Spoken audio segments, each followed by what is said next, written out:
I pledge allegiance to the flag of the United States of America and to the republic for which it stands, one nation, under God, indivisible, with liberty and justice for all. Almighty God, we pray this day for your ever-enduring guidance. We ask you, cloak us in wisdom and fortitude, that we may disperse our knowledge and facts intelligently among all humanity of whom we serve. Amen. Amen.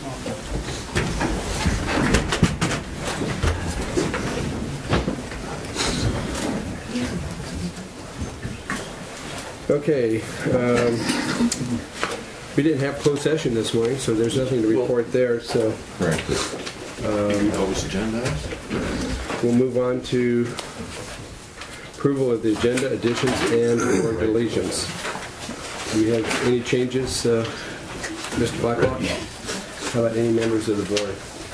Okay. I move to approve as published. I'll second. Okay, we have a motion by Mr. Hanson, seconded by Mr. Dolly, that we approve the agenda as presented. Any further discussion? Hearing none, all those in favor say aye. Aye. Opposed? The motion is unanimous. This brings us to public comment, and this is an opportunity to those who would like to address the board on items not necessarily on the agenda. Okay, we'll start with Julie. You were up first. Good morning, Chairman, board members. I just wanted to give you a just quick FYI. Our reapportionment, for the record, I'm Julie Bustamante, Lassen County Clerk. And our reapportionment committee is going to meet again this Thursday at 9 a.m. And we're tossing out a bunch of different plans so that we can give you a bunch of different scenarios so that the board can choose what fits best for you. And we plan on having the public hearing on September 13th to present the proposals to you so that you can start looking them over. And then on September 27th, we'll have another public hearing for you to make a decision. And so I just wanted to give you a heads up. The dates again are, you're going to present them? September 13th and September 27th are both public hearings. Thank you. Okay, thank you. Okay, with that, we'll go. PL, you're up. Thank you. Members of the board, ladies and gentlemen, members of the audience. Patricia Cantrell, District 3 Supervisor, County of Modoc. But I'm here under public comment as EMT 8989 for the state of California. Mr. Hanson, your supervisor, who adjoins the town of Likely, has the gas bill. We rub shoulders constantly. You bet we do. Thank you. I spoke to you folks earlier, Jeff Bullock and I, about if you could help the Likely Fire Department with gas, if nothing else. And we've had quite a few runs into your territory. One of them was the backside of Tule Mountain. I don't know why people want to go off meandering almost to the Nevada border, but they do. And but the person as well burned his eyes quite badly with some fireworks. And then the big wreck where the lady passed away, that was one we couldn't save the other night. But anyway, Mr. Hanson has the bill, and if you see fit to pay for it, we have 2 medical engines, 4450. And our old one of 4451, and we've kept it just because sometimes we need it on the run out here past the drinking fountain. We also brought 4425 because we didn't know if we'd need 700 gallons of water or whatever. But anyway, if you would take that under consideration, hopefully you can help Likely Fire. Got it. Between firstly, the Madeline Fire Protection District obviously really appreciates Likely coming across the line without question, and the district and I are going to take care of it. So it's $238 at the moment, but we'd like to advance them a little bit more than that, so that they can continue to do it at our expense, not theirs. So we should talk about that under our budget. Okay, we can deal with that. Yeah, and you folks said you would. Yeah. I realize you haven't done that yet, but anyway. I now hold the bill. You so now hold do it payable in 30 days. You now hold the bill, and thank you all for your consideration. Thank you very, very much. It's good to be neighbors with Lassen County. I've never had a problem, and as an EMT, and my bill is not on there, I don't charge you for the runs I make on my own. If likely is not paged out, I go, like to your Madeline post office, and we did save that patient's life that day thanks to West Valley BLM Fire Station. So we do cover, and we do well, if I do say so. Thank you. Thank you. Thank you, Pat. Thank you. Anyone else under public comment? If not, then we'll move on to our 9 o'clock time.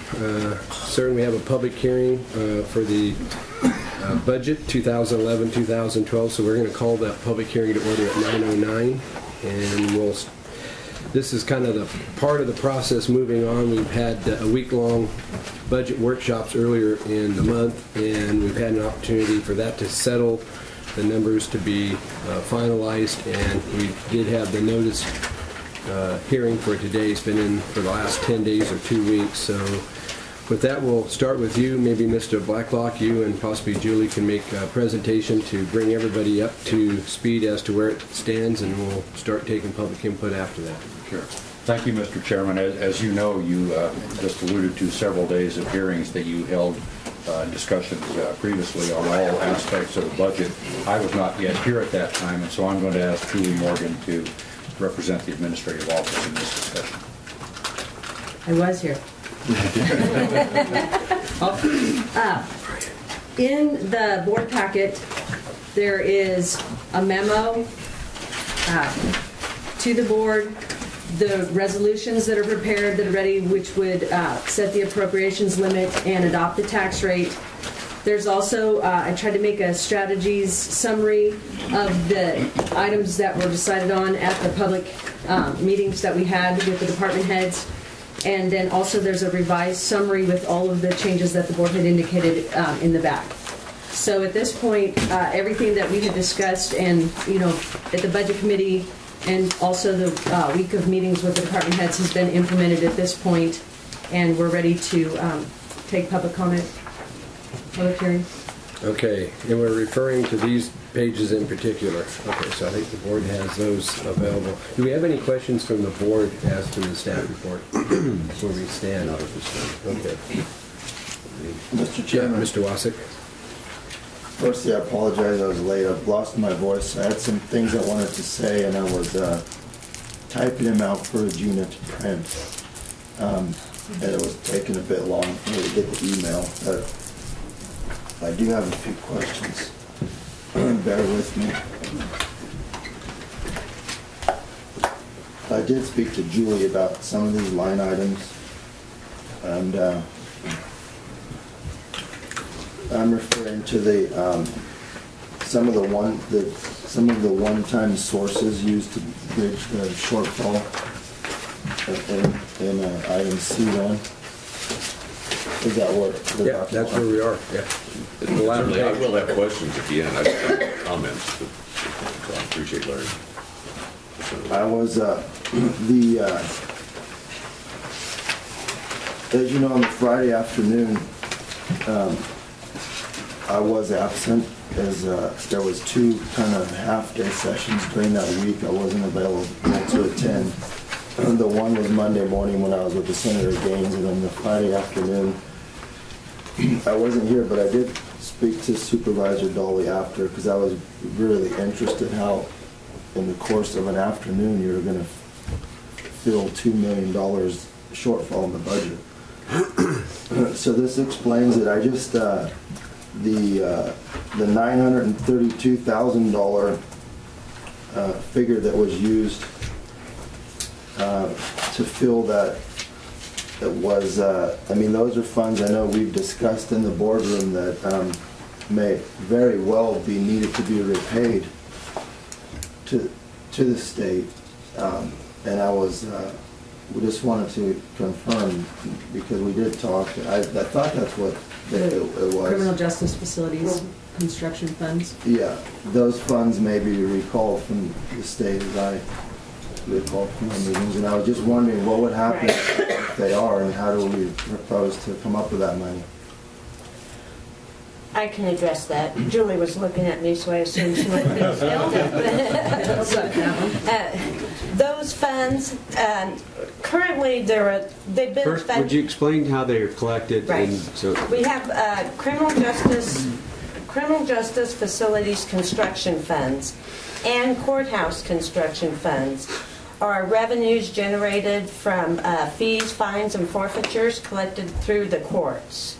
We've been receiving them since definitely prior to 1994. And they've been accumulating for just that, courthouse construction and capital expenditures on the jail, juvenile hall, stuff like that. Right now, they're not at risk, what we've collected so far, but it is coming to a time where that revenue stream is going to stop. It's going to start going to the courts instead of the county.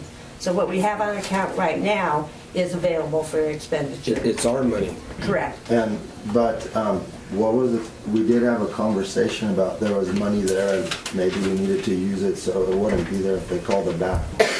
no, that's not what the actual conversation was. The conversation was that if they saw that pot of money there, now that they're in control of the courthouse, they may want to try to raid that pot from us. So we decided to expend that pot. If you have money laying around, believe me, at some point in time, somebody in Sacramento will focus on it, and then they'll think because you're not using it that it's up for them to grab and take, and that's the experience we've had with the state for eons. And so the determination that was made was that before those funds are appropriated by the state for other uses, that we ought to use them for the uses in which they were intended for. Right. There's a small piece, like 1/3 of a part of what was collected since 2010, December 2010, may have to be returned to the state, but there's adequate funds remaining to cover that. We had like there's 1.3 million in this fund, and we were looking at using 930-some thousand. The other question I had was on the tobacco settlement fund. It says we're going to use 300,000, but in the other fund balance it shows a balance of 217,000. Right. Tobacco settlement funds, that's a nationwide lawsuit against the tobacco companies where local governments, actually state and local governments throughout the nation, are receiving annual settlement payments. Currently, we receive about $300,000 annually, and that's scheduled to, right now they have scheduled payments for into 2045.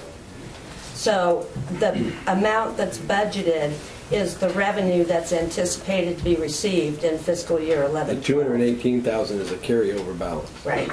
I guess the question or comment I had was it just, that we've used $2 million of one-time funds that may not be available next time around.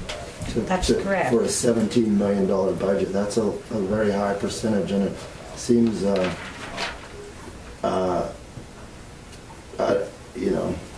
Right.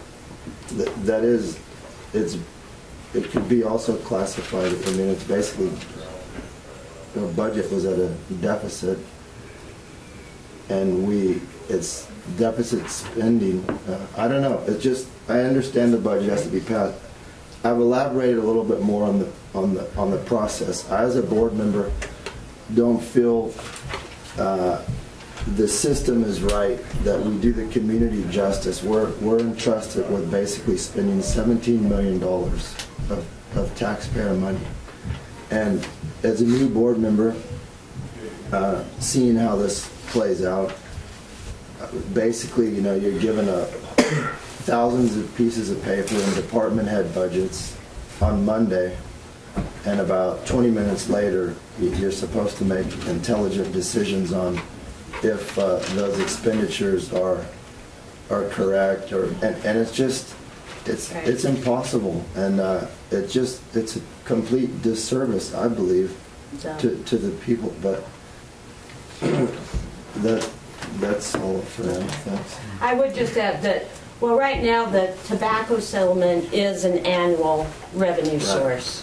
So, And how great would it be to see those mitigation funds like tobacco settlement being used as I think they were intended to be for the community, like a Right. community park, to $300,000 a year after year after year after year, would pay the maintenance on a swimming pool, on a swim center. But instead of using it for those things to benefit the community, it's used to balance a over-bloated budget. right. That's, Well, I'm sorry. I can't address that, so. If I may, Mr. Thank you. Chairman, I would like to say, I'd like to talk about the tobacco settlement monies because we have used those monies to do our retiree health benefits. It's for health. Right. Tobacco causes health issues. And that's the reason the lawsuit was won nationally, was because of the lies they told about it didn't affect your health, and it does. And so we've taken that money and we've funded our retiree health benefits, which is health. And we put the other part of it went into First 5, which is the 0 to 5 kids, and we use that countywide to help with pregnant mothers and children, which is health. So I believe Alcohol. Well, and family resources. and family resource centers. So I would say that we are doing exactly what that money should be intended to do. There are other counties that used it to fill potholes and build skateboard parks and all kinds of things. Really is intended for health, and that's where it should be focused, in my opinion. PL? Yes, if I may comment, Mr. Chairman, Modoc County does use it for First 5 for social services and whatnot. We do not use it for the swimming pool, sir, and I am a great lifetime swimmer, but I think social services, First 5, and what your county is using it for and what MoDOT uses it for are perfectly fine. And thank God I'm 72 and I'm still smoking a pack and a half a day and adding to your Jim and I can attest to that in your place. Okay. I'd like to address, if I could, a couple things that Mr. Wassick points up. And I appreciate the feelings he have of being overwhelmed with thousands of sheets of paper and having to make critical decisions, in a short time frame. And I would say that for a new board member, that is one of the daunting tasks. And all of us as board members at one time were very new and faced that same dilemma. And all I can say is welcome, to the real world, because that's the reality, especially in the public sector, where you're inundated with a tremendous amount of information. You have to be able to process that. So I know it's a journey that you're just beginning, Mr. Wassick, and hopefully you'll be as successful as anyone can be in terms of trying to digest that. The purpose of the budget hearings that we had, the workshops that we had at the beginning of the month, which had not been held in that fashion in recent years, was primarily due to the fact we have new department heads, we had a new manager, we had a number of new folks, and we had a new board member, and that was designed to give you some added benefit where, obviously the decisions that were made were basically tentative in terms of strategies and which way we go in terms of being able to balance the budget, to maintain services and provide the things that the county is expected to provide on. So we've had a good 3 weeks to be able to digest more fully the information that was presented the week prior to the beginning of those workshops. So it's been about a month's worth of time. Not only ourselves, but that information has also been made available to the public. So the public has the same opportunity, because this is a two-way exercise, not only for us as board members, but for the public too, to help give input as to what they would like to see utilized for their funds.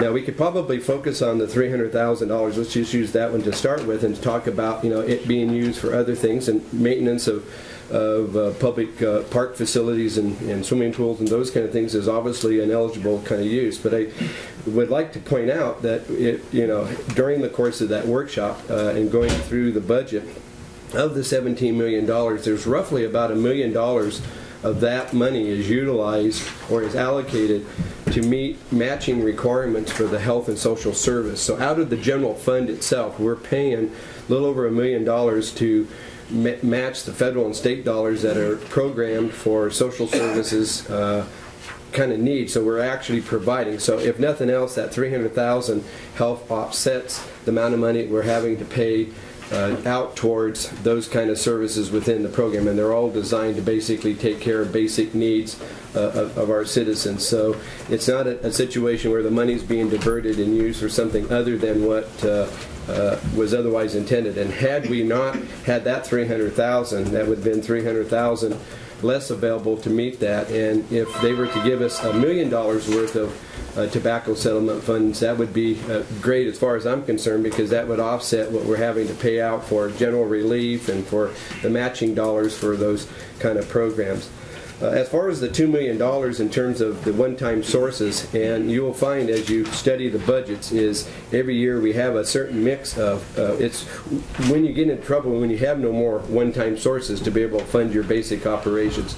But if we don't spend the $2 million from the one-time sources and the money just basically sits there, then the question is, why did we collect the money in the first place? Because I think the monies that are generated are designed to take care of those basic needs, whether they're ongoing funding or they're one-time source fundings. I think what we've tried to do as a budget strategy as a county for years, and I think we've been relatively successful in this respect, is that when it comes to your ongoing costs, basically things like personnel and others, those costs you want to make sure are being funded out of annual source of revenue, so you don't have the mood swings that take place within the budgets where you're having to gear up to provide service and then lay people off and gear up and back and forth. So the one-time sources really is what allows you to do those, a lot of times, one-time projects that are within. We've got well over $5 million worth of maintenance and repair of our public facilities identified in the public facilities plan that was updated earlier this year. And the $200,000 that's being shifted into for special projects that's on the one-time source thing is directly attributed to try to provide some, and the board gate had a fairly animated discussion as to what those dollars should be used for. We could use it to buy file cabinets and computers and office chairs and the like, or we could use it to address some of the projects or needs of our public buildings. I mean, I know in particular the Veterans Memorial Hall has a fairly significant leak in the west wall and needs to be repaired and needs to be done immediately because winter is going to be here before we know it, and there's going to be further damage to the building. That was a $75,000 expense. Brian had projects up in Big Valley with the Veterans Hall there that are in the same kind of a boat, and Bob talked about the need for the restrooms over in the Westwood Community Building, and before too long, you know, you could spend $200,000 trying to address that. So those one-time sources going to one-time projects like that, I think, is consistent.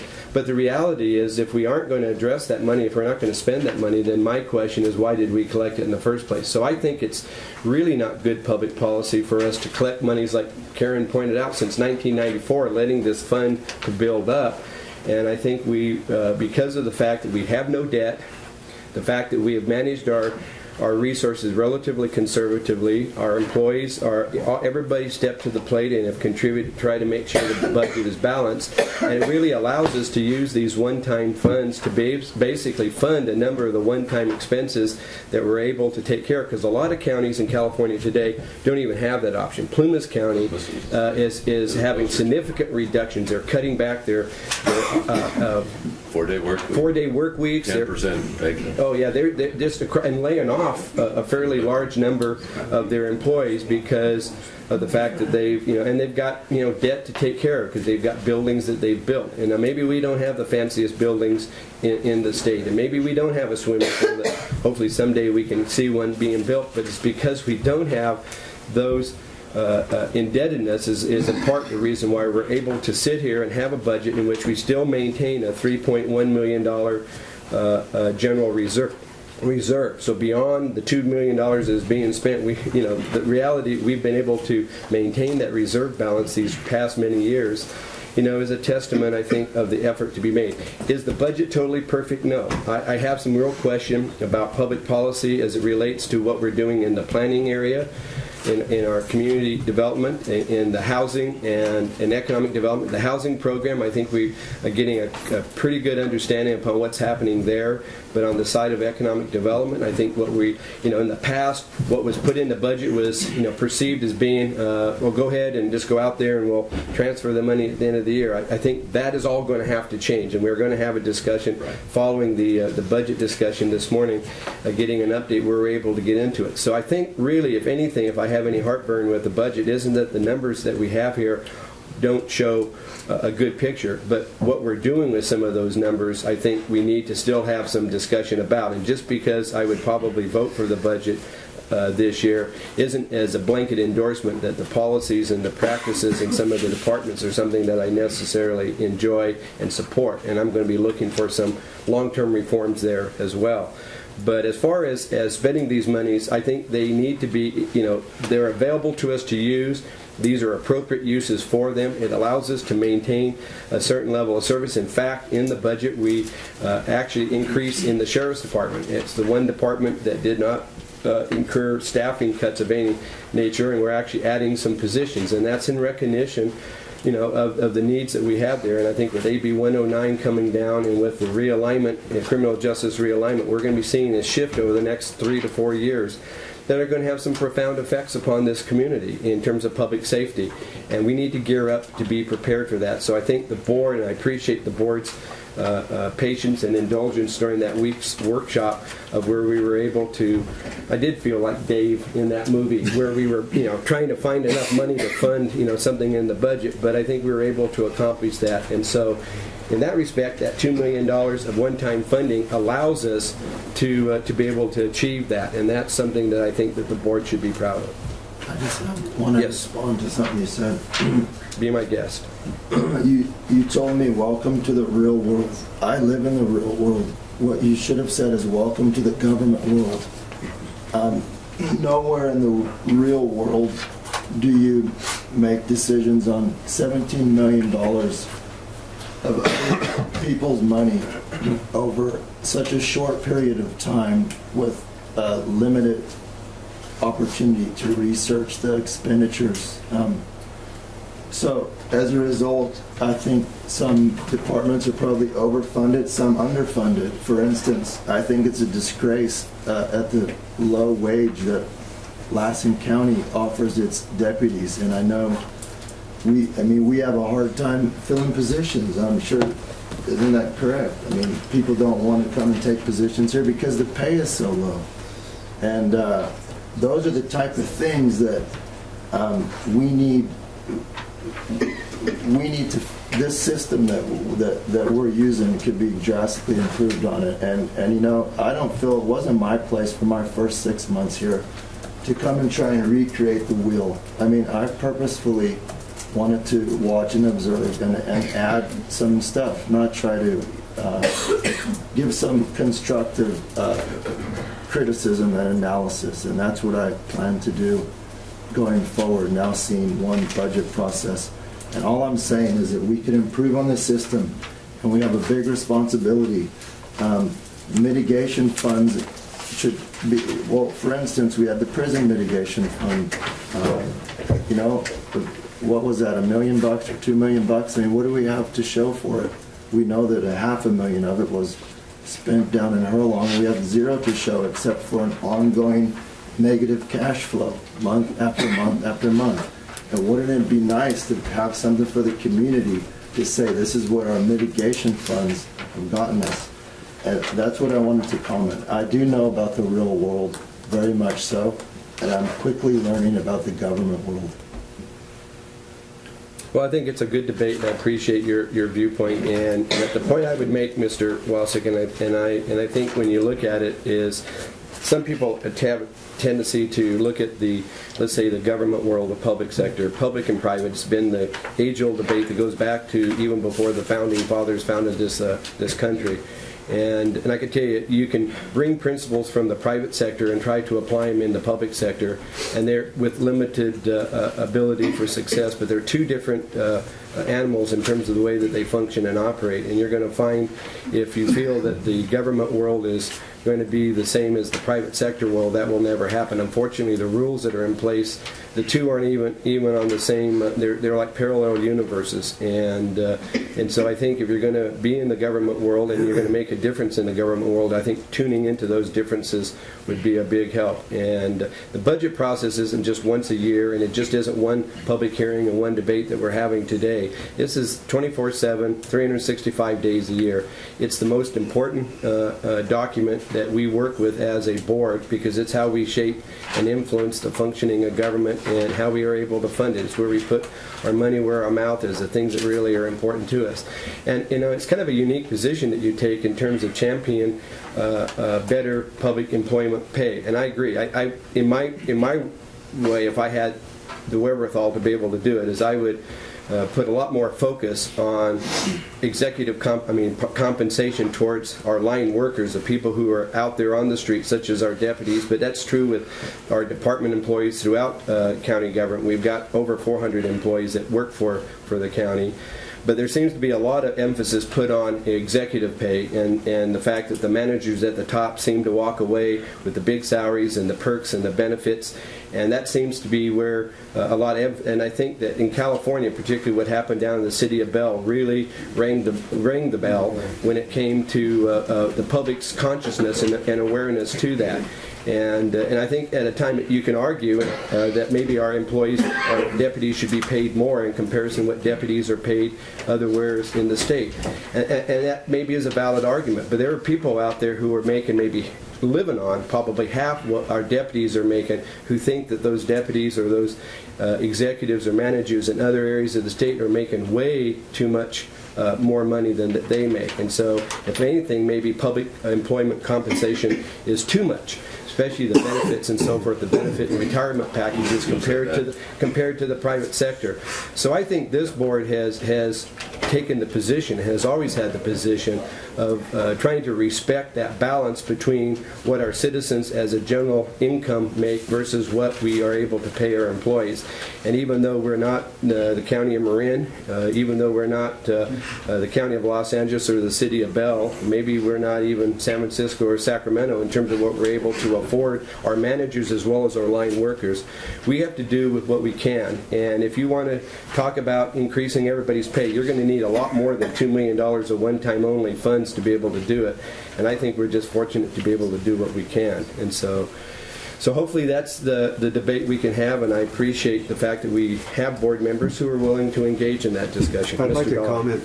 First of all, it's great that we have a new board member, and he does ask the same questions I asked when I first came. We all asked. And I campaigned on the idea that I would run the county like I run my business, and it was easy to get elected because people knew how I ran my business.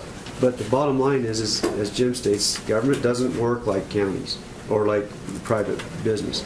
But the main thing is, I want to talk about the ongoing, everyday, what we do as far as the budget goes. The laws that are passed at the federal and state levels dictate how we do our budget. And you want to talk about frustration, really learn about how the mandated programs come down. And we can't shift money where we can do good for the people, because it's mandated that we spend it in a way. And then, on top of that, they don't fund it to the level that it needs to be funded after they pass all these crazy laws.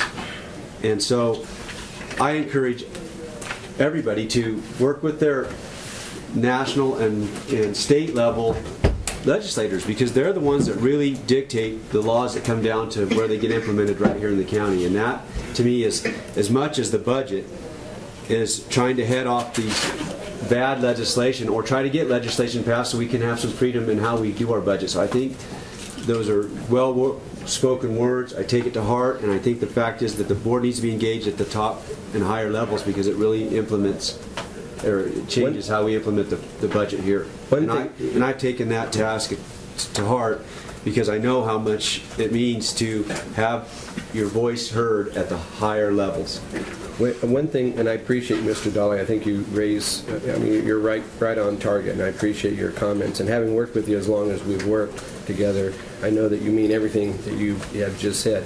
One thing I think that we need to also point out, and I think it's worth considering, is, Mr. Wasik said we're talking about a $17 million budget, but that's just the general fund portion of the budget. Actually, our budget is closer to around $90 million. And it includes, the road fund. It includes all the health and social service budgets. We have about $30 million that's tied up there with welfare and mental health and public health and alcohol and drug and those kind of programs, of which we have to fund about $1 million towards that out of our general fund. when I came on the board back in the 70s, I was kind of aghast. Like yourself, I was eager to, and I've probably voted against probably 85 to 90% of the budgets over the 30 years I've been on the board, mainly because I feel that the policy differences in terms of the priorities of how we allocate and use those monies driving that. But the reality is that the board is lucky at best to influence maybe 5 to 10% of that total budget in terms of what we actually can do with those monies. So unlike a business that has 100% control in terms of how to determine it's going to allocate its resources, we as a board, and it's based on federal law and state law and the funds that are They're there. suffering under the same issue. Very little discretionary money in any of it. Exactly. But as it came down to, I would say maybe when I came on the board back in the 70s, we were lucky if we could influence 10% of what the budget allocations and expenditures could be. And now, based on all the ERAFs and triple flips and back flips, and as Brian likes to remind the state, the belly flops in terms of decision making out of Sacramento, we're probably lucky if we can influence 5% of just how that budget particularly functions in terms of how we can allocate it. And I think a big part of that is what you see in that one-time only category, where we have some funds that we could do above and beyond taking care of the baseline operational costs. And so when you really look at the budget, it's really more closer to $90 million worth of expenditures that are being programmed, of which only about 17 million of those actually relate to our general fund departments. And the road fund, I mean, you look at, well, why is you use the carryover balance? Well, road projects can take anywhere from 2 to 5 to 7 years in order for them to run their cycle. So you build up the money as it comes in for a particular project, and the contract basically takes place in a particular fiscal year. So that year will have basically a rise.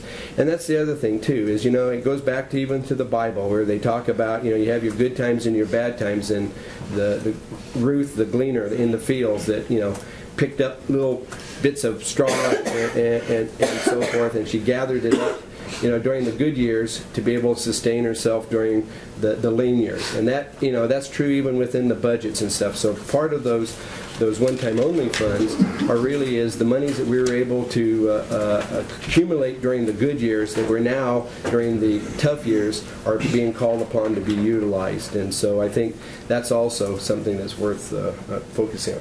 Mr. Pyle, Mr. Hanson, you guys have been pretty quiet. Well, I thought maybe we were going to talk about it a little bit more after we hear the public. We've got a public hearing, okay, if I'm not mistaken, sure, and input. we're questioning staff. I don't know if you have any comments to prelude. I have a lot of comments, but I'll reserve them for later, if you don't mind. The only thing I would add, Mr. Chairman, is for the public, because this is confusing. This last call, I mean, you got 17 million, you know, left over. That's the carryover balance. Started out with 31 million. Right, and that's confusing. I mean, maybe Karen or Julie could explain what all that money is. If we got 17 million carryover, we can spend on swimming pools and a bloated budget? No. Well, all the public agencies in Lassen County have carryover balance. I think Richard's portfolio, if you look at that report, is somewhere around 65 million. 1.8, you know, mental health services, you know, you got 3.39 H&H has. What is all this money? Why don't we just take it and go build a swimming pool for people? Maybe Julie or Karen could explain, you know, that's not money left over to spend on anything you want. That's money that already is spent. It's designated for specific purposes. So it's like on the road funds, you may have a project that you're anticipating that you're collecting the funds that won't be accomplished in the next 18 months, so that there would be a carryover balance to complete the project. So in health and social services, and I mean, maybe Kevin can help me, those are restricted for certain programs. So they can utilize them only for those programs. So I mean, I just want the public to understand, you know, that's not money left over in as Larry put it, a bloated budget that we're wasting the doctor settlement on, which is all being spent for health and social services, every penny of it. If I could add too, some of it is cash flow when we get reimbursed, and then it's cash flow carrying over one fiscal year to the next. So. Correct. I mean, I understand it, but the public. Sure.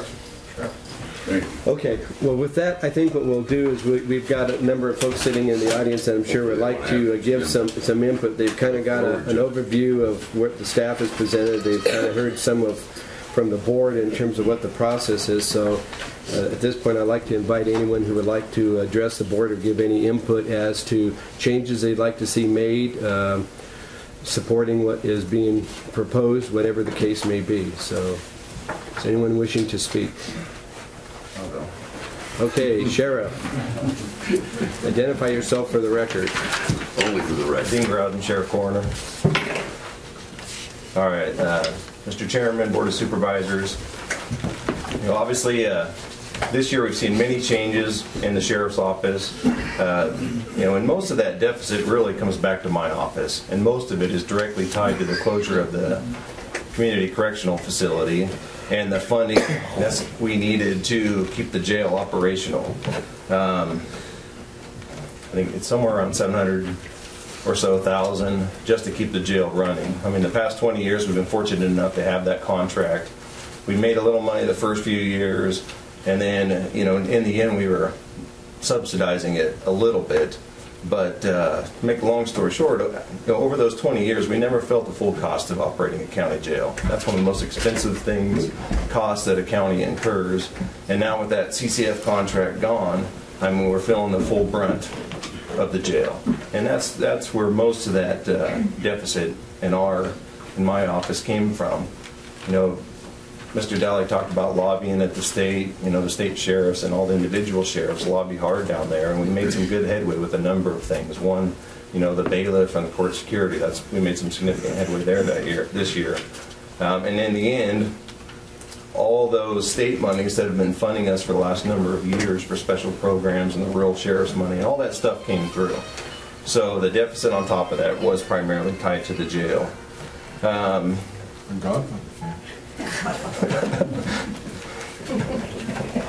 So, you know, as the budget process progressed, we weren't sure about some of those funding sources. Luckily, in the end, they all came through. But we're in a huge time of transition in public safety. You know, first the closure of the CCF, the development of a new staffing plan for the jail. You know, 911. We talked in the budget hearing some about the mobile 911 coming our way, and it's transitioning over time. And the impacts that's going to have on our dispatch center, you know, so the public and everyone knows. You know, obviously we do operate the primary public safety answering point for 911. So anytime right now you dial in on a landline, you get one of my dispatchers. At this point in time, most of those calls from a mobile phone go to CHP dispatch, but those are being transitioned over to most of them will be transitioned over to our dispatch center just to cut down on the number of call transfers that have to be made and confusion. So we don't know what the full impact of that's going to be. And obviously realignment. We're going to be back here on the 13th with a few housekeeping items that need to be taken care of in preparation of presenting that plan to you. We'll probably be before you on the 20th presenting the realignment plan. And again, that's going to have a significant impact. Now back to the budget process. I really appreciate what you guys did this year, allowing us to come in and present all our budgets. I mean, just in the sheriff's office alone, we have 19 budgets. You know, it's good because it gave the public an opportunity to come in and hear, you know, what all this budget support. Not many people from the public chose to come. I was a little disappointed by that, but at least they had that opportunity. And it's also good for you to hear, you know, what all those things are for, and also really even for us, because it causes us to go in and examine each thing, you know, each budget. So I think that was a really good way to do it. I really appreciate the opportunity. I really want to thank Julie and Karen and Regina. She left, but for all their help. You know, obviously it was my first budget, you know, first time presenting a budget as sheriff, and they were a huge help to me in my office. Now, obviously, the budget that you have before that you're proposing, you know, if you do vote and approve it as it's written, it'll, I think, send a strong message that you're supporting public safety. Obviously, I talked a lot about what we're seeing in the sheriff's office, but also, you know, the proposal funds OES, and it funds the dispatch fees for the local fire agencies, because, you know, all those partners are important overall to public safety. You know, my agency obviously over the years has been pared down. You know, right now we have fewer people working patrol than we've ever had. Part of that's you're always going to have some people out, sick or injured, some on duty, some off, but, we really are hurting. And the only reason the public has seen some of that. Well, I get some calls, why does it take your guys so long to get here? Why does it take, why is this occurring? Why is that occurring? But overall, luckily we have great employees that work really hard, and the public hasn't really felt what we're feeling, being short. But luckily we have really good people who are working really hard, and I appreciate all the work that they do. And one thing about employee pay, all the county employees obviously I would say are underpaid, but it is a tough time, and it's important to recognize that every bargaining unit gave concessions this past year.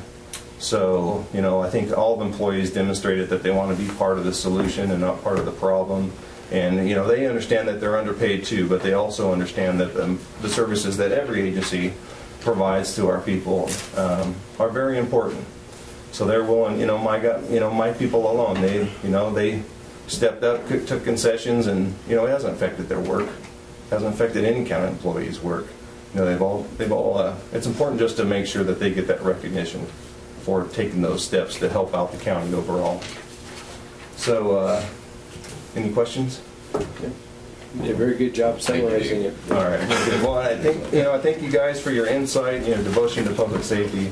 It is a tough year, and in the end, I'm going to do my best to fill those vacant deputy positions between now and December. If you guys approve this budget, I've got 4 existing deputy vacancies. If you approve this plan, I will be hiring a dispatcher, Tracy Kendall here, to fill that frozen dispatch position, and then you'll be unfreezing 2 frozen deputy positions. So that's 6.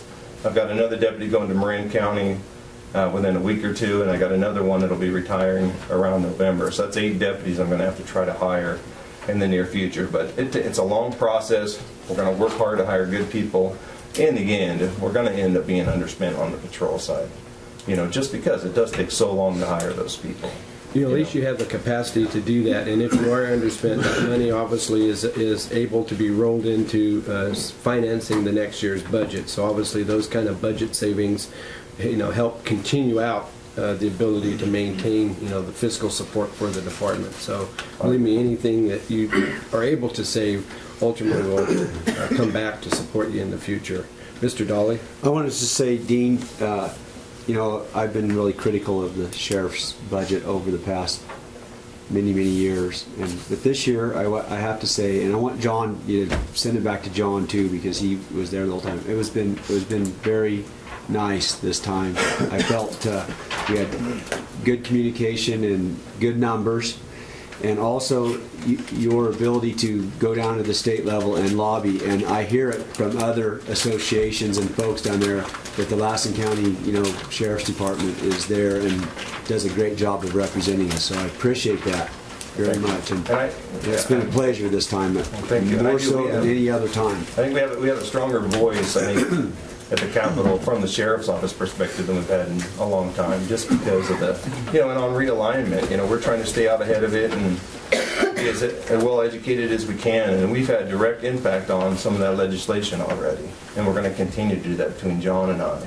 Yeah, I think the impact you had on the capping the costs and covering the costs for hospitalization and so forth, that was a huge benefit back in June when that came together the way it is. did. We'll be bringing a packet on the 13th. Yeah, John played a big role. He did, and I want to make sure he knows that I appreciate it. And I'd echo Brian's comments, Dean. I mean, I really appreciate your honest approach on this year. I knew when you sat down and said you need $100,000 here, you needed 100,000. You weren't bargaining for 75 or whatever it may be.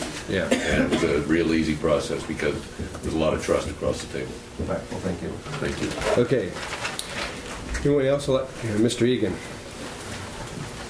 Thank you, Richard Egan, Treasurer Tax Collector. I would just like to speak briefly in support of the budget that's being proposed today. I haven't been involved in the budget several years. I think Mr. Wasick's comments really exemplify how difficult it is to put together a budget. We heard from Mr. Wasick today that, 1, the budget's bloated, 2, the pay's too low for employees, and And all of that's probably true in somewhere in the budget. However, at some point we have to come together and come up with a document that will get us through the next year. I think this is a pretty good stab at that. I think the process actually has worked pretty well. Even though not everybody's seen every line item of every budget, looking at it, I think although it dips into reserves, and none of us are happy about that, it does, buy us another year and let us fight another day. Those reserves, I agree with Supervisor Chapman, those reserves, if they're just there to be reserves, let's give them back to the people that paid them, the taxpayers. If they're there for a reason, they're there for times like this, which are, obviously very difficult times. The budget does a couple of other things. It recognizes reductions in employee costs that we have achieved for the last fiscal year and this current fiscal year that we're in, which significantly reduced the labor expense. It also maintains our ability to fund our OPEB obligation that we'll be bringing back to the board here in the next couple of weeks, hopefully, with the recommendations, which I think is a huge thing. I think that's a very important issue that the county should be proud of. I don't know many other counties, if any, that are able to say that they can fund their entire OPEB obligation. I think we'll be able to say that very soon. I'm sorry, OPEB is the other post-employment benefit obligation that the county's accrued over its lifetime for benefits that will be paid out to retirees until they no longer require benefits. And there's a quantifiable amount of money that amounts to around $4.2 million. It's not just counties, cities, the state, the federal government, the private sector. Everybody has the unfunded liabilities, and to be honest with you, there are very few that can actually rise to the level of saying they're able to have that funded. And our amount to be funded out of general fund on an ongoing basis. It's an obligation that's quickly, for those reasons, I support the document. I appreciate the effort that Julie's gone through in doing this. She's had to deal with many different department heads and a couple different CAOs, and she's done a very good job. I like the budget. Yeah, I want to clarify because I think you misunderstood something. The message I was trying to get was some of the mini department budgets may be bloated. That's what I did say. And then I also said some are underpaid. And I believe when you can't fill vacancies in your sheriff's department, it's an underpaid position. Mm-hmm. I'm not saying the county is underpaid in general, the budget's bloated. I mean, I know that it's an oxymoron to say that. What I'm saying is you have a problem when people won't sign up for the sheriff's deputy. And whether some of the departments' budgets are bloated or not bloated is very difficult for a board member, especially me, to ascertain when the piles of information are dumped on you the morning of the decision making. That's what I was trying to say. Okay, I understand. I would just recommend that if you don't have the information to make the decision, don't make the judgment. Anyway, do we have anyone else who would like to address the board? Yes. Mr. Mantle? Good morning. Good morning. Just a couple quick comments on the health and social service budget. The gross dollar amount was approximately $31,500,000, and it's a reduction over the previous years. And for people that didn't necessarily set in on all of the budget sessions, I want to thank the board. It was a rather healthy budget debate going through the legislative committee process and also the full board process. We try to provide a lot of information with graphs and to stimulate the debate, and I think we all appreciate that, and we end up with a more thorough outcome by doing that. So on behalf of the staff, I want to thank you for that. A couple comments would be, as I look at this budget, it's a reasonable budget for health and social services. We still have reasonable fund balances. We have some rainy day funds like the prudent reserve and the mental health allocations. But with that being said, the concern that I think we all face is that on a state level, there was a lot of one-year maneuvering between funding streams within the governor's budget. So we'll want to watch that rather closely. And this year could be a little challenging on the mid-year revise. It's likely some of the triggers will occur with the reduced revenues on the state level that could start impacting us in January. And we already see in health and social services that some of our funding streams could be in jeopardy. And routinely, we come back in front of all of you, in front of the board in January. We readjust our budgets, but this year and probably next year will be, I think, a little more challenging than the previous years. I want to thank you all. Well, thank you, Mr. Mano. I think you raise actually an excellent point that we need to keep in mind is even though we may be comfortable with the budget we have presented to us today, the state of California during the month of July was $500 million, $500 million off in terms of its projected revenue. I haven't seen the figures yet for August. Of course, that will be happening probably in the next week or so, with August being over this week.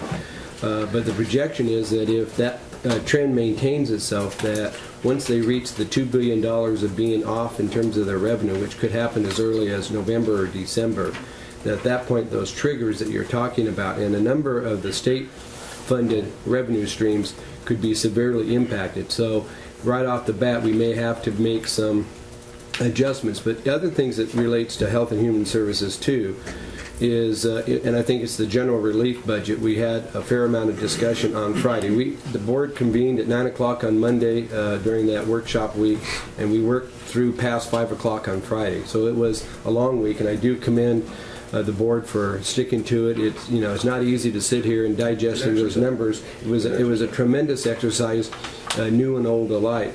But in terms of the general relief budget, right now we have in the budget $275,000. This is basically direct aid to those citizens. You know, basically, and it was a source of irritation for the board that we have possibly able-bodied people who have exhausted all their other, you know, social service benefits, federal, state, unemployment, whatever may be the case, and you know they can just show up and get a handout for the week, and it's a fairly expensive amount. I mean, $300 a month is still $300 a month times how many people you may have in line, you know, for that. But it's a sign of the time in the economy, and the staff was recommending or requesting $425,000. So there's a significant gap, and depending upon what really transpires over the next few months as it relates to the world economy, and I realize there's some people who strongly have the opinion that this board single-handedly collapsed the world economy, so therefore we're responsible for the calamity that everybody's facing. But at the same point, you know, the reality is we're going to have a number of those kind of external pressures that we have absolutely no control on, you know, buffering and hitting our budget, our ship, and we're going to have to be able to react to that. Now, I guess it's a matter of perspective. You know, we went through, basically as a board, we've been through pretty much every line item, top to bottom in the budget, and we've had a chance to examine those, and those who can't appreciate this is just a part of what that summary is on a departmental basis in terms of breaking down. And to be honest with you, you know, maybe a few years ago, the idea of having a bloated budget might be a concept that people could identify with. But I tell you, you talk to probably 90% or more of our employees throughout the county offices, and very few of them would perceive or conceive of their budget as being bloated with a lot of extras and a lot of extra space in there. Whatever extra little contingency fund that was, you know, embedded there, I think for the most part, Julie and Regina and Karen and the rest of the staff, the department managers, have gone through and they've kind of extracted that, so we really don't have a lot of extra wiggle room in there to fall back on. So the collective pot, the reserve, is $3 million. The one-time money is not the reserve money, so we really have not touched our reserve yet. That's been a primary factor, and I think that a lot of counties have exhausted their one-time funding sources, and they are really dipping into their reserves in order to carry the day. So they may be able to make it through this year, but it's going to be future years in that setting. Fortunately, we're not there with that. So thank you, Richard, and thank you, Kevin, for both those perspectives, but I think we have a lot less bloat than most people might otherwise perceive. Do we have anyone else in the audience who would like to comment? Yes, please come forward.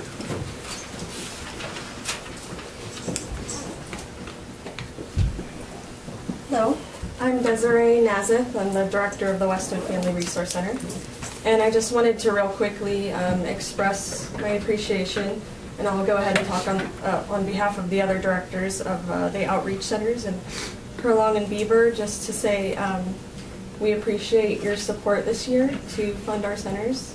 From what I've heard, I haven't been around for that long, but we've received more support this year than any other year. And that funding goes a long way for us, so that's all. Well, we appreciate the work that the Family Resource Centers are doing, and as the sheriff, and we've had discussions during the workshops, this AB 109 and the criminal justice realignment is going to affect a lot of our public agencies, but I think it's the community-based agencies like yourself that are going to feel a lot of effect. And so it's changed, at least my opinion, in terms of the commitment we need to back and support working with you. And hopefully you'll be able to be a big part of the solution to those people's problems. Well, from your comments, I have to understand that you don't think the money we give you is a bloated county budget. No. I could go get my sign. It's in my car. This money is being used for the people. Oh, absolutely. No, I would say that, I mean, I'm going to be a little biased here, but I'm going to say that that money goes probably more towards people than if you funded any other department, or, I mean, don't. But, you know, a lot of that we use it directly for dealing with the clients and consumers. So. We appreciate your judicious use of those dollars. Okay, thank you. Thank you. Do we have anyone else who would like to comment, give input? May I comment? Yes, you may. Thank you. Patricia Cantrell again, as a supervisor. I would like to thank all of you in this room, whether you're employees, department heads, or board members, for the cooperation on agencies on which you as Lassen County members and I both signed. You and I, and on PSA 2, your fire departments, NorCal EMS, which sees that we're all certificated or licensed to be out there helping, your sheriff, who sometimes we have to wait quite a while for, but that isn't your fault. You know, you've got 90 miles to come. We've got 3 miles to the county line. But all of you help in such great ways. The young lady who just spoke, that is a great resource down there at Beaver, and we have been a part of it. We have asked for their help. And maybe I'm going to sound a little squeaky here, but I really don't like to hear from a board member that didn't understand or only been here a short time. I understand that, sir. But if you really need some information, that's what your county officials are for. You go and ask them. I don't want to hear that you got this dumped on you at the last minute. If I can read the rise and fall of the Roman Empire, you can find out from your fellow people what your county is doing. And I'm sorry, that's a little kick in the ankle from me, but I really didn't appreciate sitting here and hearing that. Well, okay, your first, people who work Pat, do good. Yeah. But thank you all. The purpose of the public comment on the public hearing is not to critique board members. No, and that's true. No. I'm just telling him to go after them. But anyway, thank you for all you do and your partnerships with Modoc County. When the remark was made, and justly so, when you were talking about failing, you know, sinking the ship, well, we thought that was Modoc that caused it. Well, it was Modoc that caused it. I think we were the start. But anyway, thank you. Pump life back into it. Yeah, it is. Yeah. But thank you for all you do and the agencies, like I say, where we work together. Okay. So. Thank you, Pat. Do we have anyone else who would like to address the board? Yes, Jeanette. Jeanette Goney with probation. I just really wanted to thank Karen Fouch and Julie Morgan for all the help they did with probation this year. It was a pretty tough year for us to get a budget, so I want to give them. We know it was a tough year. I tell you, the board additionally wants to thank you and your department for the, you might say, the retooling that you brought about as a result of the earlier discussions, realizing that there was no way we could accommodate the earlier discussions. So you guys stepped to the plate, and that's been fully recognized. Well, I'd like to thank both ladies and the board as well. Okay. Thank you. Anyone else? With that, then we'll close the public hearing at 10:08, not quite a full hour. So we'll bring it back to the board to discuss what it wants to do. We have a series of documents that need to be adopted if we want to proceed today. We have up to 10 days, I believe, if we wish to continue consideration of the budget.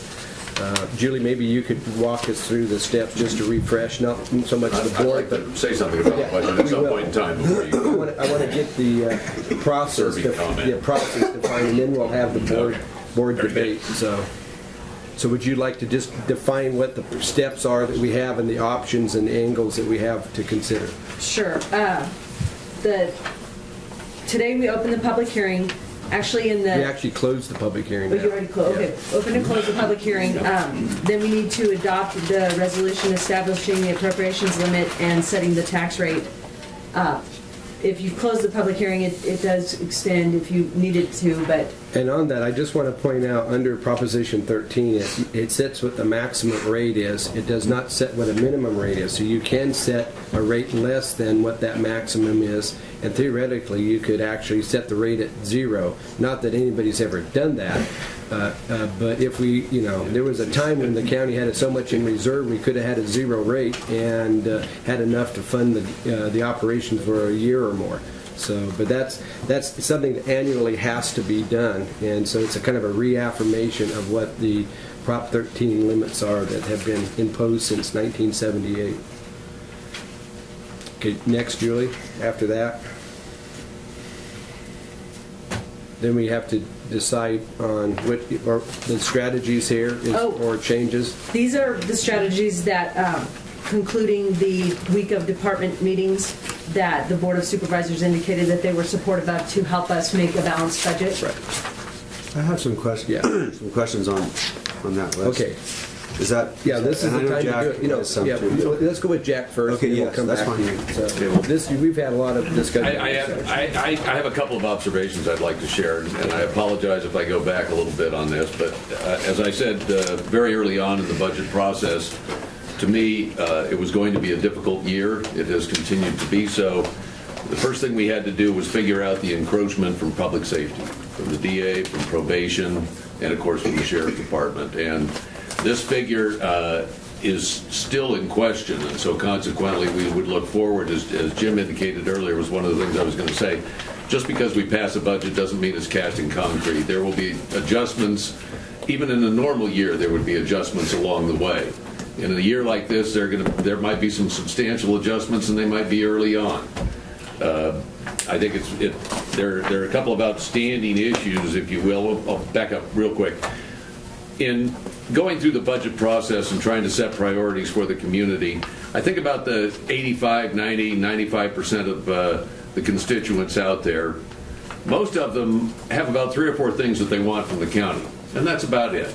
They really don't care about the auditor. They really don't care about health and social services, and they don't care about the treasurer, I'm sorry to say, except when your name comes up on their check. But they want to be able to dial 911, and they want to be able to get a sheriff's deputy. They want to be able to get an ambulance. They want to be able to get a fireman.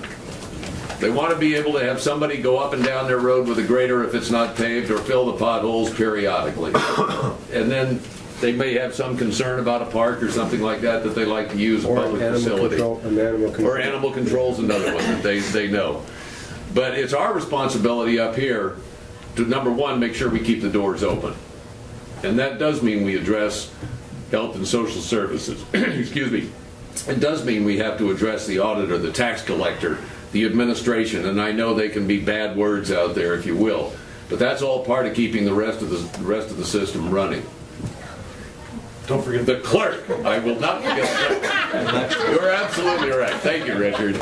Never forget the clerk. Never forget the clerk. No, they're right there when I enter the courthouse every day, and I probably visit that office more than I visit other ones. So, at any rate, you know, I've got a couple of questions. I've asked Julie about them, but I think they're going to be issues that we're going to be addressing on down the road.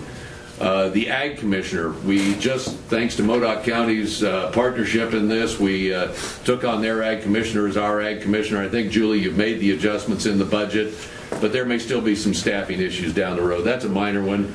APCO, we know from Mr. Blacklock knows and Mr. Crabtree knows, and I've spoken with Alan Abbs recently. He is not going to be able to be our air pollution control officer, and so consequently we may have some adjustments in that budget, which is our budget even though it's a district. And that was not because he didn't want to, it was because his board down there suggested that he not take on this task. It was spreading him too thin. Public defender, we don't have a public defender right now. We don't know exactly what some things are going to cost there, so there are going to be some adjustments. We have an interim. We also have the proposal from a group of attorneys here in town to contract out that service as well. And then we take a look at admin. We don't know how personnel is going to shape up exactly. We don't know exactly how the CAO budget is going to be, although Julie has done an excellent job in penciling in, and Regina and Karen as well, but Julie and Regina especially, you know, penciling in the best numbers we can. And economic development, you know, we still haven't got into the restructuring of economic development, and I think that budget is definitely going to be changed in the future, and I look forward to working on that, obviously. But then we come to the AB 109, like you said, in realignment, and I still think that they may have a pronounced effect on our budget. So that being said, I just wanted to reiterate my support for the budget we put together, but do not think that it is the way it's going to look at the end of the year. Things are going to change, but I think that I'd like to thank Julie, and I'd like to thank Regina, and I'd like to thank Karen, and most especially I'd like to thank the employees, who I know are listening in, for their contributions to making this whole thing work, and I think everybody's working pretty hard out there, so that's all I have right now. I may have more, but that's all. Just a couple things, Mr. Chairman. You're not to thank Regina and Julie. They're just awesome two people, not only on the budget, but they keep me out of a lot of trouble. And that's a big job right there.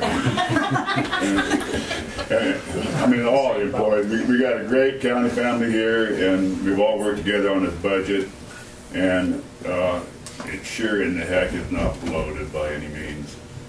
I know 2 years ago, the last 2 years I sat on the budget committee, we were asked all departments to take a 10% cut, and they did it, and they made it work. And it was tough. The next year we asked for another 10% cut, and they did it. You know, where'd they find the money? I mean, we're down to skeleton. That was salary reduction on top. Well, then on top of that, you know, we led as a board and asked for all 7 bargaining units to take a cut in salary and benefits, and they did it. I mean, that's why we're here. Jim, you made a statement that a lot of cities and counties are having to dip in their reserves. A lot of cities and counties don't have a reserve. It's gone. It was gone a year ago or longer. We do have a reserve. We did add money. We give our sheriff, what do you ask for? Plus more. Public safety. You know, our fire department's asked, we've been paying the fire net fees for the last 2 or 3 years. The budget committee said, no more, we can't do it. We found the money and we're paying it again. Now, how much money? There's $38,000 there. There's not a person that lives in this county or passes through this county that does not get a benefit from fire net fees. If you have an accident on the highway and you're from Connecticut or wherever passing through, you just got help by the fire net fees. You know, if you got your house and it burns, anything, I don't care what it be. Anybody in this county, every second of every day is helped by them fire net fees. That's a bloated budget, though, I guess. First 5, you know, kids, whether it be, you know, alcohol, fetal alcohol syndrome or whatever, you know, pregnant mothers using drugs. I mean, there it is right there. You know, the tobacco money being used for that. Oral health, yeah. Yeah, oral health. I mean, I've given a lot of my discretionary funds to go and help kids in oral health in my district. And the resource center, you just seen, you know, the gal from the Westwood Center. I mean, this money, and these people are people that need it, and as the economy continues to turn down and have issues, you have more and more of these kind of people that need the help. Retiree benefits, a lot of cities and counties, I mean, they'll never be able to get there. We're there. You know, we have a reserve. Everyone, I mean, we got so many, it is so easy to stand on the sidelines and criticize. Anybody can do that. Anybody. Uneducated, you know, low mentality, you can always stand on the sidelines and criticize. It's so easy to do. And I get tired of hearing it, to tell you the truth. I think we got a good budget, and Larry, the numbers were not dumped on you the day you had to make a decision. They were dumped on you Monday morning of the week we spent, which had been, what, 2 weeks ago? 3 weeks. 3 weeks ago. Today is a day, 3 weeks later, to make the decision. That's all I have, Mr. Chairman. Thank you. And again, thank you, employees, county, for making all this work and come together. Mr. Dolly? Well, I want to say that, you know, there's a lot of things in this budget that I think are not perfect, but I think that we're doing the best we can. You know, last year I voted against the budget, and I will tell you the main reason I voted against the budget was FireNet Lassen was one of those issues because, you know, it is, the districts have their, it's their responsibility to do that, and I know they're tight, and then also for the fact is that, you know, we had bargaining with the bargaining units, and we needed to take a look at our bargaining units and cut back, because I can see just, I mean, Supervisor Wasik brings up a point. If you spend one-time monies, pretty soon there's no more one-time monies, and then what do you do? And that's been something I've been concerned about for about 5 years, because we've continually went, and we've been able to, though, I would say that the departments and have been doing an outstanding job of not, when they fill in positions or having a carryover, and I hope to see that again next year. You know, and I have a standing debate whether it's over budgeting or underspent. Dean and I had that conversation when he was in here during the budget process. But I will say that, look, the employees did step up, and the bargaining units did take a cut, and the board took a cut. And, you know, it's time to tighten our belts. And the one thing I will say is that, you know, as a business owner, my employees have had to take a cut. I work longer hours and do more because our businesses are suffering, and this whole country's suffering. But what do you do when the times are tight? You tighten up, and you hope that we can grow as a country. That's what we need to do. We need to grow our businesses and grow our tax base, and it makes it a lot easier to give the services out there that we need. And quite frankly, there's a lot of services I think we could do without in this country that we are mandated to give. And we had that conversation a lot with Kevin Mantle's shop, and he agrees. But, you know, we have mandated programs that we have to, by law, give those services out. So I will be supporting this budget. I do want to say, though, I want to talk about FireNet Lassen because we have some districts in the county, and I'll give you an example. that I'm covered. The line is Schoolhouse Road. I live right next to Schoolhouse Road. On the other side of Schoolhouse Road is covered by Modoc County, by the Aden Volunteer Fire Department, and they service a big chunk of Lassen County. And so, for the past 2 or 3 years since we've been doing the FireNet Lassen fees, we are paying those fees for everybody, but the guys that cover part of my constituency in Modoc County. So I would like, and I tried to get a number from them, because they do it different in Modoc than we do here. They have a different system. It's based on calls. And I said, well, how many calls went into this part of the district? And they said, we don't track that. We just give them the number of calls. So I would like to somehow send some of that funding to the guys in Aden who respond, frankly, to my house because if there's a call. Or actually they cover, and they have mutual agreements with each other, they cover back and forth. So I would like to figure out how to somehow give them a little bit of that. Maybe, I think the Beaver Fire Department's $3,500 of that $38,000. And maybe if we could figure out how to push a portion of that over some formula. I think it would be fair, and it does cover Lassen County constituents. Well, we've got a couple of districts that are in that same. So I don't know what Clear Creek and I don't know if you guys have the same thing with Plumas. Their district's all Lassen County. Anyway, Hamilton branch of the line. I kind of blew it off for the last couple of years because I didn't frankly think we were going to be funding it for a long term, but it seems to be that it's that important. So I'd like for it to at least be fair. If we could just zero in on that, I'd appreciate it. And I'll work with you guys on the board and try to come up with some formula that makes some sense and compensate them for the amount that they do the services for us. That's all I have, Mr. Chair. Okay, thank you. Mr. Lawson, do you have any further to add? Yeah. Well, firstly, this morning was very predictable. I knew if I had some comments that rubbed you guys the wrong way or whatever, the meeting has played out pretty much exactly as I thought it would. I knew I would receive harsh criticism and be ridiculed, but in response to what you, Mr. Pyle, how many years have you served on the board? This is my 13th I'm in now. Okay.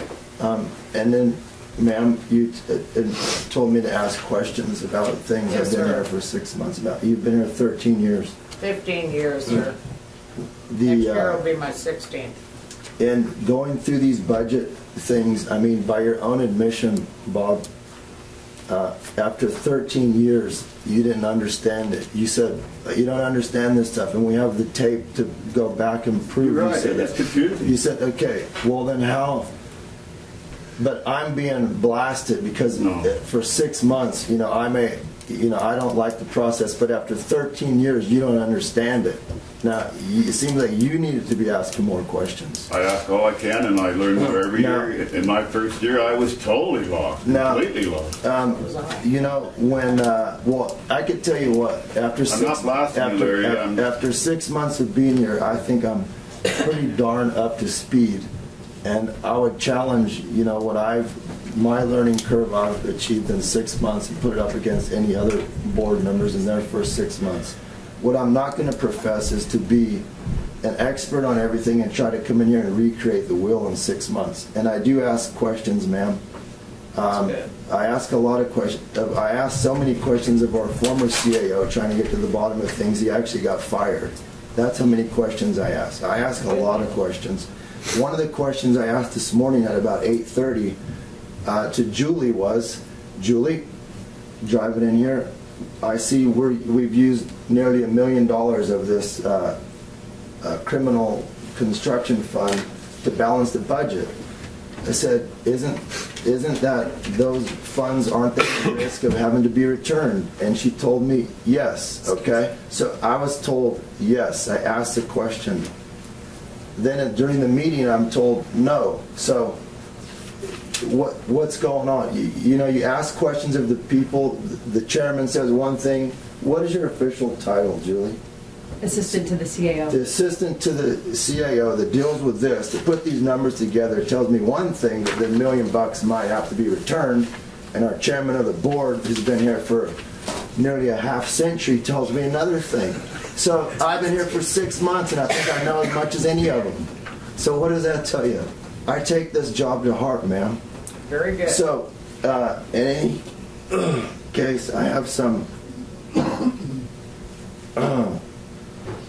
what a bad day to not be able to talk, but I knew it would make you guys happy when I come in.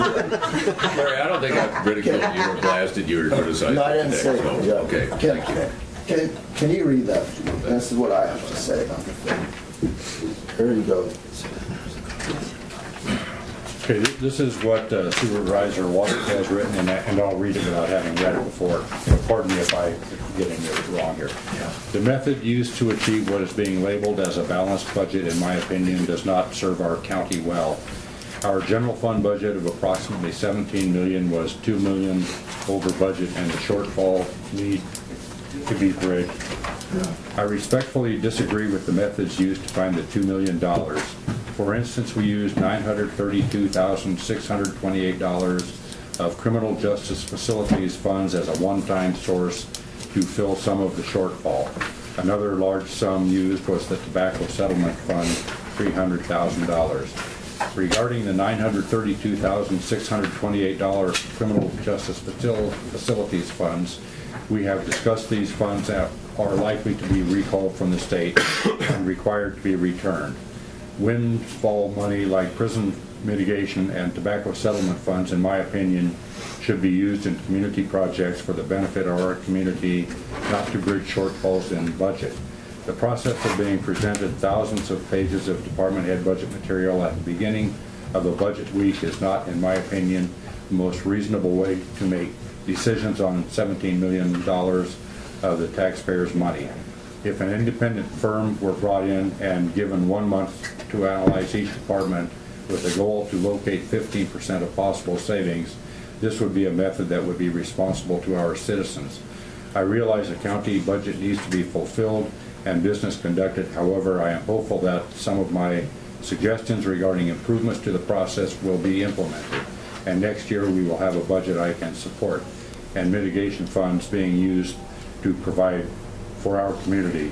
And that ends Supervisor Wass's written statement. Thank you. And when I talk about identifying savings, I use the figure of 15%. There's many ways to save money other than salary cuts. But until we have a professional come in and try to identify those, they're not going to be had. When Supervisor Pyle asked that, when he stated he doesn't understand the general fund or whatever, can we break those things out? And we were looking at those, and that was one of my, deals too, like with the Health and Human Services, they have the $31 million budget. Let's talk about the general fund portion, what affects that. And on one of those budget units, for instance, the wages were $585,000. And I guarantee you, not one of us board members could name the people that worked in that unit to make up the $585,000 of salary. But we spent less than 5 minutes on it, and we approved. And I'm not saying there's waste or there's not waste, but I'm saying we're not doing a good job of finding out if there's any waste or not waste. And I realize, and I'm in enemy territory in this 707 Nevada Street, and that's fine with me. I didn't come here because, I want to rosy up to you guys. I came here to try and do a job and improve the situation for the county. I'm rubbing people the wrong way, but you know what? I'm not going to sit here and not give suggestions or throw things out, and it might irk some people, for that. That's the way it goes. But I'll tell you one thing, at each and every meeting, when you guys want to blast me and whatever, the moment I walk out those doors, those are my allies, the people of this community. So I'll take it and carry on, and there's one more board member left to finish up here, and I'm sure he's going to take his cheap shots and have at it, because like I said, the moment I walk out the door, I'm back with my people. With that, it's back to you, Mr. Chairman. Thank you, Mr. Lawson. First of all, I feel bad that you have the bitterness you have. And in politics, you have to, I got to tell you, you got a lot of people taking a lot of shots at you all the time. And I guess you have to develop the skin of a rhinoceros to be able to deal with some of the personal criticisms that you will enjoy. And obviously, in the long career that you hopefully will have, you will develop the ability to have those who disagree with you share that without taking it as personal animosity. But believe me, after the near half century, and I'll be happy to take that credit. That means I've got another 20 years to go. So I think I'll probably, hopefully, survive that. Maybe my rhinoceros skin will be thick enough to not let it show. Several things, and I want to say, first of all, I applaud you and I appreciate. I don't criticize you or condemn you for taking the positions that you have. I've sat in your seat and have not been, you might say, on par with my colleagues in years past. And believe me, it's a lot tougher to be the odd man out than to be a part of maybe those who are putting things together. And I've spent many years in that particular mode, and it's kind of an unusual spot for me now to be in a position where I have the responsibility of trying to pull everything together and make things happen. You go back through those 30 years, you'll see a lot of 4-to-1 votes. You know, when I came back to the board after having served a time, defeated, came back 4 years later, you know, and I walk up the street from my house, and I come into this room with one thing only, and that is to conduct the business of the people. I'm not here to be anybody's best friends or buddies, whether it's to get along with you or get along with the other board members, but I also hold to the value that in our democratic system of government that our founding fathers, the Republican form of government, that, you know, compromise is essential to making things work. You don't always get what you want, and sometimes you have to be there for a long time to chip away at it and eventually see the changes to take place that maybe is to more your satisfaction. And you have to learn not to take personal what others have to say. That we can come in here and have disagreements about what we should do in terms of handling the business, but yet maintain a rapport and a friendship, hopefully, with those people. But bottom line, end of the day, if I leave the room and there's not a person in the room that's my friend, and I've done the people's business, that I did my job. And so I approach it that way, and I would like to, at some point, hopefully, restore the friendship that we had, Larry, and I really look forward to working with you, and I wanted to work with you in a way that would be successful for not only you, but for me, but for the people as a whole. So at some point that will go on. I will say, and this is not meant to be a criticism, and anytime anybody questions or challenges or tries to offer alternative thoughts to your mindset, you look at that as being an attack. This is not an attack. This is designed to be information. He says, couldn't name people who made up the $585,000 in salaries in that one unit of health and human services. Well, I would encourage you to find this section of the papers that were given to you early on, which lists all of our employees by department, what they make, what their benefits are, what the total cost to the budget, each and every one of them. So whichever that unit is you want to look at, and I've got several of them highlighted. So while Mr. Mantle and others were making their presentations, as one board member, I was tuning in to who those people are. And better yet, and this is something I was planning on addressing, but to add to that, there's another set of documents that we have here that's also part of the public record, which are the 362 positions that is the current status. This came out of the personnel department in terms of who the people are in the position, what their pay and range and what their cost says, but more importantly, when was the last time they got an evaluation, and when was their job description last reviewed to determine whether or not we have everybody on doing what they're supposed to be doing. I mean, this is part of the checks and balances. This is part of the accountability system. And I want to point out, and one of the things I hope that we can incorporate with our budget, the one vote that matters by a board member throughout the year is this vote on the budget.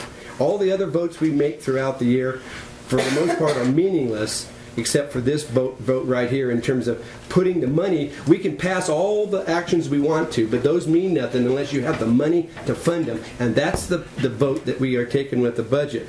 We have 128 positions out of the 362. That's actually 35%. That are either due or past due in terms of their job descriptions and their evaluations.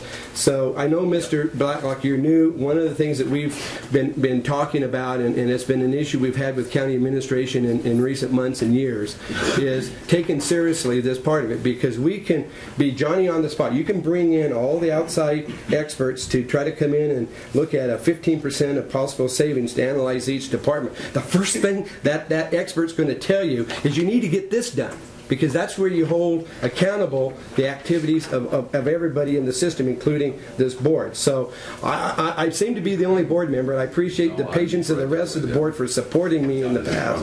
But this has been an issue that has been bugging me since it came to light in 2003 when we found things were way out of whack. And so I think, you know, that is tied to the budget. We have to have accountability with that. So, and those same positions in that $585,000 budget, I can tell you not only who they are, but I can tell you what the status is in terms of their job description and their evaluations, which is just as equally important. You know, if we spend one-time only money without making cuts, you know, then I agree, Mr. Dolly, that I think that would be kind of bad. I'm with you. I don't like spending money more than what we are necessarily bringing in. But I also appreciate the fact that we accumulate monies during good years to help us through the lean years. And to suggest that we haven't had any cuts, and I'm going to go back to Mr. Wassick's statement here, talking about 15% of possible savings. I think Mr. Pyle already addressed that issue. Over the last 2 fiscal year cycles, the Budget Committee and the Board had worked diligently with all the departments to kind of squeeze out all the potential excesses that, what would be nice to have, but we can afford to do without funding that was in the budget stream. So I think this budget now is probably about as lean as I've seen the budget in many, many years as a board member. And that's always been a criticism of why I voted beyond even what Mr. Dolly had pointed out as the reasons why he voted against the budget last year, why I voted against budgets in the past. I'm more confident now that the budget we have is far more lean in terms of what we've had to enjoy. And the $2 million that we're having to invest out of the one-time only funds, okay, are basically taking care of business without sacrificing some of those core basic services. And you make the statement here, this is about monies that would be required to be returned. There is no determination that has been made. I think the conjecture that was made, and I think maybe to address the feedback you got from Julie this morning, is if we choose not to use these monies, now or in the future, or even in the past, if we choose not to use these monies in the manner in which we're proposing to do today, yes, the state's going to wake up and say, well, why are you guys talking about needing funding when you got all this money sitting in these pots that were designed to be used for those purposes, but you chose not to use them? So if you're not going to use them, you lose them, and they would take them back. So it's not that we're going to be forced to have to fund back this money in any given future time frame, except if we don't use them. So I think what the Budget Committee recommended, what the board had a lengthy discussion about during the workshop, is that now is the time to utilize those funds before we are put in a position where we're forced to lose them. So that was the recommendation. So I think that's important, the distinction there, because the black and white approach that you're given here I don't think does fairness to the question, and maybe the reason why the answer you got from me as chairman of the board with almost 50 years of service versus the assistant to the CAO. Hopefully you can appreciate the differentiation, and I think the public needs to appreciate what that really means. Another thing that we need to do, and I think this is an area, and I think all the board members have raised it, not just one, but all the board members, and it's an issue that I think all of us have had. One thing that we haven't done in a long time, and it's something that I've been wanting to see done for a long time, is we have a county code. It's pretty voluminous. It probably even has an ordinance in there that reflects back to something like the city had, where you can't spit tobacco on the sidewalk. It's something the ladies put into the city code back in the 20s when they had long dresses walking across the boardwalk and got tired of the men spitting their tobacco and getting on their dresses. And I don't blame them, okay? But there's a lot of arcane, inane requirements in the county code. And a lot of those requirements drive certain activities in a number of our county departments. And that activity costs money. Now maybe back in the 40s, maybe back in the 60s, maybe back in the 80s, maybe even as recently as the 90s, some of those requirements were probably sensible. But we're in it's a whole new world now. It's a whole new world. And I think what we need to do is maybe over the next few months schedule some workshops where we go through the county code, chapter by chapter, section by section, and determine, the building and planning area, the community development section has all kinds of stuff on there, and that's what drives the budget. And to be honest with you, I don't appreciate the budget we're spending up there. I think there's too many requirements and too many mandates and too mother may I-isms that are invested in that system that frustrates our constituency, that costs us money we don't need to spend. So rather than finding an expert to come in and try to squeeze some more money out of the stamp budget and the other office supplies and stuff, which we've been doing for the last couple of years, I really think we need to tackle the county code and go through that and see what we could jettison that is not really necessary. And even if the state's saying we think you should do it, we should make up our own decision whether it fits what we want to see done here in Lassen County. And I think in the process of doing that, we might be able to generate some long-term savings savings in terms of what our bureaucracy costs, because we don't need them anymore, because we're not worried about things like tobacco being spit on the boardwalk. And that's just, I use that as a kind of an extreme example, but it works for me. So anyway, I throw that out, and I think that you'll find if we can get into that kind of an exercise, and hopefully the new chairman will be willing to look at that as a project for next year when we get into next year. And I'm going to devote more time that I have towards that end. I've talked to staff already. Approval of the budget is another thing. One of the things that we learned this spring when we got into the economic development area is how, well, we got to spend this money, have to approve this money in May making this transfer because of the budget assumptions that were made. And I didn't feel that the budget that we adopted last year set that up. So I think one of the things I want to make clear this time is that by supporting the budget, because we're still in flux as to what we're going to do with the economic development fund, I want to make it very clear that my approval on the budget today, supporting it, does not accept business as usual in the economic development department, even though that may be what is currently embedded in there. That I'm not going to wait till next May to sit there and all of a sudden be confronted with this idea of transfer $70,000 to fund this negative cash flow that Mr. Wasik, has been very good at focusing on, and rightly so.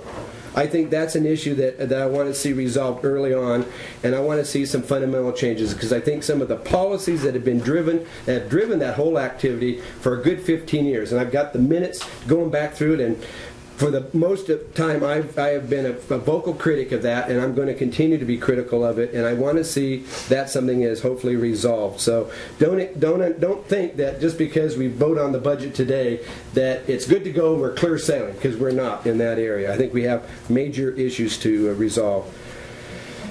With that, there's several more things I could go on, but I think for the point in time, I think right now I'm comfortable with the progress that's been made. I think this has been a tremendous budget process this summer. I really appreciate the board. I appreciate the departments. I appreciate John, your office, Regina, Julie, and Karen, I think, have done a great job at giving the board the opportunity of defining what our options were so that we're able to make the kind of critical decisions that need to be made at this point in time to move the county forward.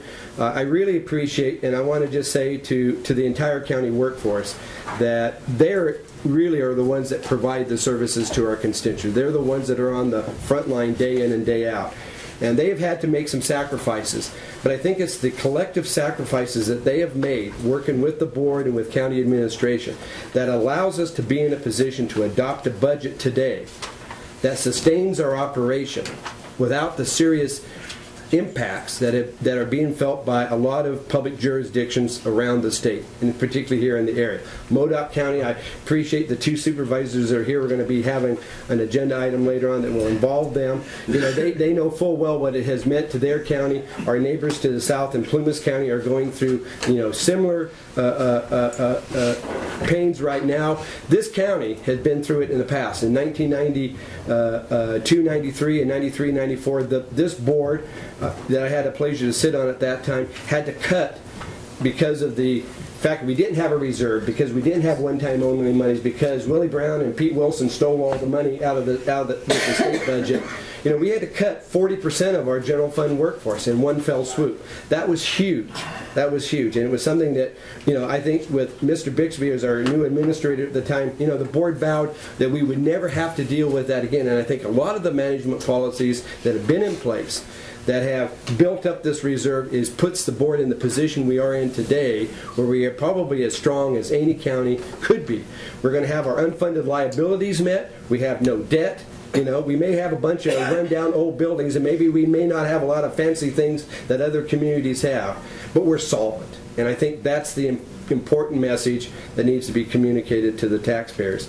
So I commend the board for the work it has done to provide that leadership, and I really commend those who are charged with implementing the program on a day-to-day basis for making it happen, because they are the true unsung heroes of the county budget. So with that, I'll conclude my remarks, and I'll entertain an action by the board if they so desire, or if they wish to continue this. We do have time if we wish to. Mr. Chairman, I have a question. When you're done. Okay, now let's get this item done. We want to. It's back to the board at this point. I, Mr. Chairman, would like to make a motion. Okay. I'd move to adopt the resolution establishing appropriation limits in the amount of $27,125,885 for fiscal year 2011-12, pursuant to California Constitution Article, what is that? 13B and Government Code 7910, approving the 2011-12 Lassen County budget and setting the 2011-12 tax rate. Second. Okay. You've heard the motion of Mr. Dolly. It's been seconded by Mr. Hanson. Is there any further comment? Hearing none, Madam Clerk, could you poll the vote, please? Supervisor Pyle? Aye. Supervisor Hanson? Aye. Supervisor Dolly? Aye. Supervisor Lassen? No. Supervisor Chapman? Aye. The motion is carried. So that concludes that item. So you had a question or a comment? Just a question. Did I understand that you don't have an air pollution control officer? When you were talking, the reason We may not. You may not. We do at the moment, kind of. Okay, well, if you didn't, I was going to say that Joe Morio, who's now helping you out, is our air pollution. That's correct. And I'm the, it was he and I, and Senator Allard that kept our ability to have burn barrels. But anyway, I was just going to throw that out there. And for Supervisor Dolly, I appreciate his help and thank you for speaking up for Aiden. And I hope when you're doing your other stuff that you can get money for your Aiden Fire Department.